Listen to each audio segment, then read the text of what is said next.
আসসালামু আলাইকুম। মাসে লাখ টাকা রোজগার করতে হলে হাজারটা স্যাক্রিফাইস করতে হবে।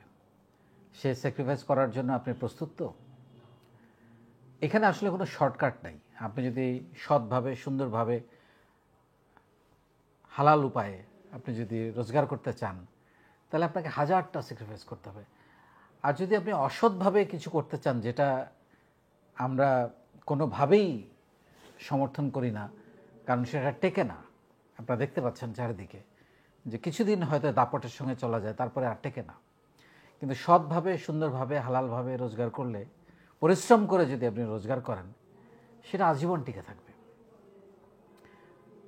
টাকা রোজগারই একমাত্র সফলতা নয়, কিন্তু টাকার দরকার আছে। সমাজে চলতে গেলে, সুন্দরভাবে থাকতে গেলে, স্বাধীনভাবে থাকতে গেলে, একটু স্বাচ্ছন্দ্যভাবে থাকতে গেলে টাকার প্রয়োজন আছে। কিন্তু সেই টাকা রোজগার করার জন্য কতটা স্যাক্রিফাইস করতে আপনি প্রস্তুত? আবারও বলছি, এখানে কোনো শর্টকাট মেথড নেই। প্রথমে আমি আজকে কতগুলো স্যাক্রিফাইসের কথা বলবো আপনাদেরকে। প্রথমে যে স্যাক্রিফাইসটার কথা বলবো সেটা হচ্ছে আড্ডার সার্কেল ঠিক করতে হবে। আপনি কাদের সাথে মেশেন, কাদের সাথে উঠা বসা করেন, কাদের সাথে চলেন, কাদের সাথে আপনার দিনের বেশিরভাগ সময় কাটে, সেটা ঠিক করতে হবে। আপনি যদি ভালো মানুষদের সঙ্গে, পজিটিভ মানুষদের সঙ্গে, ক্যারিয়ারিস্টিক মানুষদের সঙ্গে, উদ্যোক্তাদের সঙ্গে চলাফেরা করেন, তাহলে আপনি উপরের দিকে যাবেন। আর আপনি যদি নেগেটিভ মানুষদের সঙ্গে, আপনি যদি নেশাগ্রস্ত মানুষদের সঙ্গে, খারাপ মানুষদের সঙ্গে, নোংরা মানুষদের সঙ্গে মেলামেশা করেন, আপনি ধ্বংসের দিকে যাবেন, নিচের দিকে যাবেন, ওদের মতোই হবেন। কারণ আপনি হচ্ছেন আপনার মেলামেশার সাইকেল। সো ক্যারিয়ারে আড্ডা দিয়ে সময় নষ্ট করার কিন্তু কোনো সুযোগ নাই। আমরা অনেক সময় চিন্তা করি, আমার তো লাইফটা চলে যাচ্ছে, সব একসাথে করতে হবে। সব একসাথে হয় না। কিছু কিছু জিনিস ভয়ানকভাবে স্যাক্রিফাইস করতে হয়। তার মধ্যে একটা হচ্ছে বাজে আড্ডা। সো আড্ডাটা খুব ভালো লাগে অনেকেরই, আড্ডা খুব পছন্দ। আড্ডা অনেক সময় আমি নিজেও ব্যক্তিগতভাবে আড্ডাটাকে খুব সাপোর্ট করি, কিন্তু সপ্তাহে একদিন ফুয়েল নেওয়ার জন্যে। প্রতিদিন আড্ডা, প্রতিদিন বাজে মানুষদের সঙ্গে আড্ডা, প্রতিদিন যে আড্ডার কোনো আসলে রেজাল্ট নাই, সে আড্ডার কোনো প্রয়োজন নেই। আলসেমি শব্দটা জীবন থেকে ডিলিট করে ফেলতে হবে। আজ করব, কাল করব, আগামীকাল করব, আগামী সপ্তাহ থেকে করব, আগামী মাসের 1 তারিখ থেকে শুরু করব। 3 তারিখ হয়ে গেছে এই মাসের, বলে যে আগামী মাসের 1 তারিখ থেকে শুরু করব। কেন? আপনি আগামী 27 দিন বা আগামী যে পুরো মাসটা পড়ে আছে কী করবেন? সো এই আলসেমি শব্দটা জীবন থেকে অন্তত 5-7 বছর, হ্যাঁ, আপনি আরাম করবেন এক সময়, যখন আপনি একটা জায়গায় পৌঁছে যাবেন, তখন আপনি, কারণ আমরা যেটা বলি সবসময়, থামতেও জানতে হয়।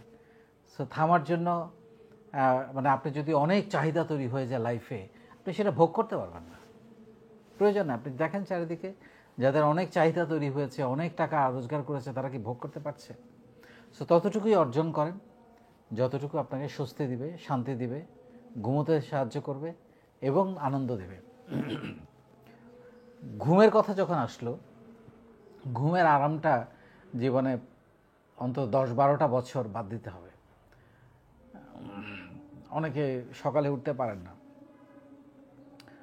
আমি লাইফে প্রতিদিন সকাল 8টা থেকে রাত্রে 12টা পর্যন্ত কাজ করেছি, প্রায় 15 থেকে 20 বছর। এখন হয়তো একটু কম কাজ করি, বাট এখন অন্য কাজ করি। আমার হয়তো টাকা রোজগারের কাজ করি না, কিন্তু সামাজিক কাজ করি। সেটা হিসাব করলে একই রকম হবে, 14-15 ঘন্টা প্রতিদিন কাজ করি। তো সো ওইটা খুব গুরুত্বপূর্ণ যে একটা নির্দিষ্ট সময় ভোরের সূর্য দেখতে হবে, নাহলে লাভ হবে না। তারপরে যেটা হচ্ছে আগামীকাল করব, এই চিন্তা বাদ দিতে হবে। আজকেই, এখন, এই মুহূর্ত থেকে শুরু করতে হবে। যাই লাইফে চিন্তা করেন না কেন, এটাও একটা স্যাক্রিফাইস। এই আগামীকাল করব, এটা হচ্ছে আরাম শব্দ, ফাঁকিবাজি শব্দ। তো ফাঁকিবাজি, আলসেমি আর আরাম, এইগুলো বাদ দিতে হবে, তাই না? আগামীকাল করব। কমফোর্ট, এটা আরেকটা খারাপ শব্দ। অফকোর্স আপনি কমফোর্ট করবেন একটা জায়গায় গিয়ে, ওই যে বললাম 10-12 বছর, 7-8 বছর, 5-7 বছর কমফোর্ট জোন থেকে বেরিয়ে আসতে হবে। কষ্ট করতে হবে, অনেক পরিশ্রম করতে হবে, হাঁটতে হবে, বাসে চড়তে হবে, রিক্সায় চড়তে হবে, না খেয়ে থাকতে হবে, এরকম অনেক মানুষের জীবনে গল্প আছে। সো এই কমফোর্টটা পরিত্যাগ করতে হবে, এবং আপনি যদি আরাম খোঁজেন আপনি কখনো সফলতার দরজা খুঁজে পাবেন না। আপনি যদি একটা নির্দিষ্ট সময় ব্যাপকভাবে পরিশ্রম করেন, কমফোর্ট থেকে বেরিয়ে আসেন, তখন দেখবেন যে এক সময় আপনি আরাম করার জন্য সুযোগ পাবেন এবং সত্যি সত্যি আপনি জীবনটাকে উপভোগ করতে পারবেন। রাগ এবং ইগো, আমি বহু মানুষকে দেখেছি জীবনে ধ্বংস হয়ে যেতে শুধুমাত্র তার রাগ এবং ইগোর কারণে। বহু বড় বড় ব্যবসা প্রতিষ্ঠানকে ধ্বংস হয়ে যেতে দেখেছি তাদের পার্টনারদের মধ্যে, শেয়ার হোল্ডারদের মধ্যে রাগ এবং ইগোর কারণে। কাজ করতে হবে টেকনিক্যালি, যেখানে আপনার অর্থনৈতিক ব্যাপার সম্পৃক্ত, যেখানে আপনার সম্পর্কের ব্যাপারগুলো সম্পৃক্ত, যেখানে আপনাদের একসাথে চলতে হবে, সেখানে এই রাগ ইগোগুলোকে বাদ দিতে হবে। আপনি কার সাথে, কোন দূরের প্রতিবেশীর সাথে, দূরের মানুষের সাথে রাগ করলেন তাতে কিছু যায় আসে না, কিন্তু আপনার প্রতিবেশী, আপনার পার্টনার, আপনার ব্যবসায়িক বন্ধু, আপনার পরিবার, এগুলোকে তো আপনি রাগ ইগো দিয়ে বাদ দিয়ে ফেলতে পারবেন না। সো এগুলো কোনো অবস্থাতেই গুরুত্ব, এটাকে উপরে আনা যাবে না, থাকবে ভিতরে ভিতরে। জবাব দেওয়ার জন্য, এই যে রাগ ইগোর কথা যেহেতু বললাম, এই রাগ ইগোটাকে জবাব দেওয়ার জন্য 5-7 বছর 10 বছর অপেক্ষা করতে হবে। কারণ আমরা তো শিখেছি যে আমরা কথায় নয়, আমরা জবাব দেব কাজে, আমাদের বিনয় দিয়ে, আমাদের ভালোবাসা দিয়ে। বহু অপমান, বহু গ্লানি, বহু কষ্ট জীবনে আপনি পাবেন চলতে গেলে, কাজ করতে গেলে, এগোতে গেলে। মানুষ আপনাকে নিয়ে খুবই আজে বাজে কথা বলবে, তোমাকে দিয়ে হবে না, কি একটা মা এসেছো, কিছুই পারো না। কিন্তু এক সময় আপনি যদি লেগে থাকেন, ব্যাপক পরিশ্রম করেন, নিজের উপর জিদটাকে, ওই যে রাগ এবং ইগো না দেখিয়ে জিদটাকে দেখাতে পারেন, তাহলে একসময় আপনার কথার জবাব আপনাকে মুখ দিয়ে দিতে হবে না। আপনার সমস্ত কথার জবাব হবে এগিয়ে গিয়ে, আপনার অবস্থান পরিবর্তনের মধ্য দিয়ে। সব জবাব, সব অপমানের প্রতিশোধ, এর থেকে সুন্দর প্রতিশোধ আর কিছু হইতে পারে না। সেটা হচ্ছে তার থেকে এগিয়ে যাওয়া। যে আপনাকে আজকে অপমান করছে, সে একদিন আপনার সঙ্গে দেখা করার জন্য, আপনার সঙ্গে কথা বলার জন্য নিজেকে ধন্য মনে করবে। এর থেকে বড় জবাব, এর থেকে বড় প্রতিশোধ আর কিছু হইতে পারে না। জীবনের যে কোনো পরিস্থিতিতে পজিটিভ থাকতে হবে এবং পজিটিভ মানুষদের সঙ্গে মিশতে হবে। নেগেটিভিটি আপনাকে কিছু দেবে না, এবং নেগেটিভ মানুষদেরকে থেকে অনেক 100 মাইল দূরে থাকতে হবে। তারা আপনাকে ডাউন করে দেবে, তারা আপনাকে উপরে উঠতে দিবে না, তারা আপনাকে খোঁচা দিবে, আপনাকে অপমান করবে, আপনাকে ব্যস্ত রাখবে যাতে আপনি রিয়্যাক্ট করেন। নো, রিয়্যাক্ট করা যাবে না। এটা তার সমস্যা, সে নেগেটিভ আচরণ করছে, এটা তার না পাওয়া। সে নেগেটিভ আচরণ করছে, এটা তার অপ্রাপ্তি, তার জীবনের হতাশা, একাকিত্ব, অসুখ। তাকে আপনি অসুখ ভাবেন, অসুখী ভাবেন, তা ধরে নেন এটা তার রোগ। সেজন্য তার প্রতি করুণার দৃষ্টি দেন,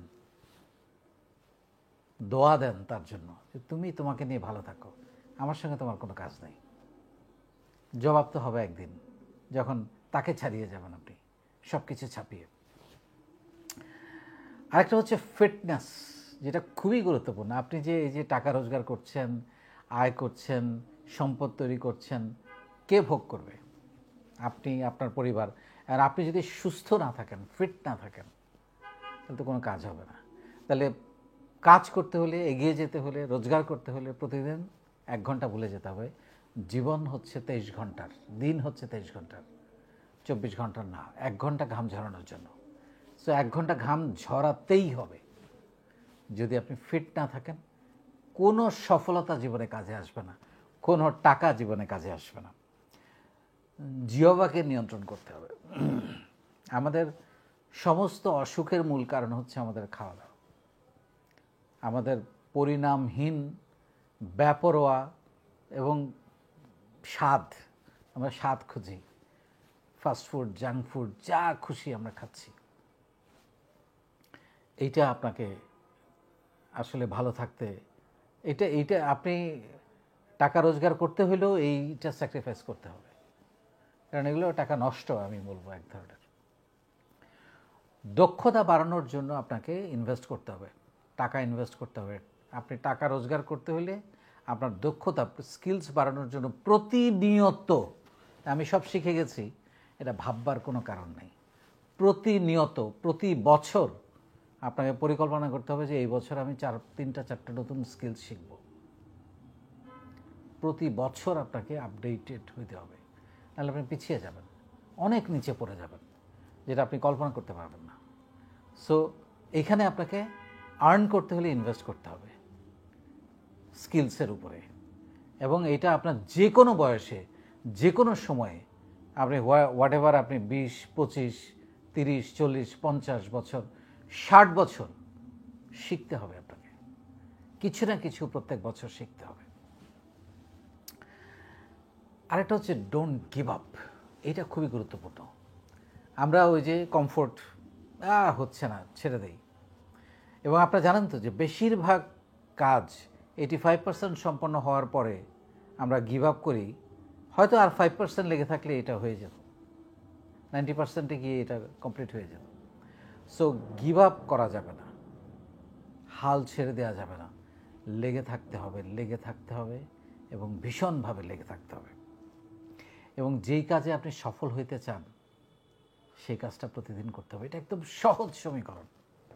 আপনি যে কোনো কাজে সফল হইতে চান, আপনি দৌড়াইতে চান, উদ্যোক্তা হইতে চান, আপনার স্ট্যামিনা বাড়াইতে চান, যাই লাইফে করতে চান না কেন, সেই কাজটা আপনাকে প্রতিদিন করতে হবে।